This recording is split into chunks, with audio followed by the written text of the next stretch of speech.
السلام علیکم ورحمۃ اللہ وبرکاتہ۔ دبئی سے محمد یونس صاحب پوچھتے ہیں کہ حالت جنابت میں جب غسل واجب ہو تو بال کٹوانا، اسی طرح داڑھی منڈوانا، زیر ناف بال صاف کرنا، ان کا کیا حکم ہے؟ ناخن کاٹنا؟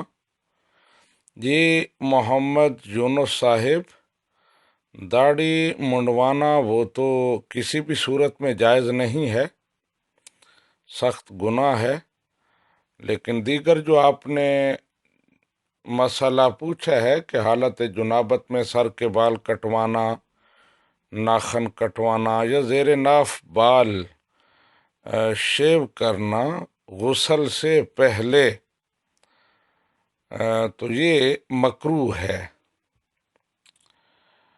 لیکن اگر ان حصوں کو دھو لیا جائے، مثلا ناخن کاٹنے ہیں تو ہاتھ صرف دھو لیے جائیں، غسل ابھی مکمل نہیں کیا، ہاتھ دھو لیے، غسل سے پہلے ناخن کاٹ لیے پھر غسل کر لیا، تو اس صورت میں بھی یہ کراہت نہیں ہوگی۔ لیکن اگر دھوئے بغیر کاٹے تو پھر مکروہ ہے۔ آپ نے پوچھا کہ اگر کاٹ لے تو پھر کیا کرے؟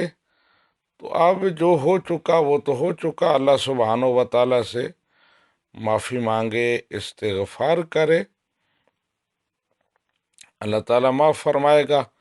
تو ایسا نہیں کرنا چاہیے۔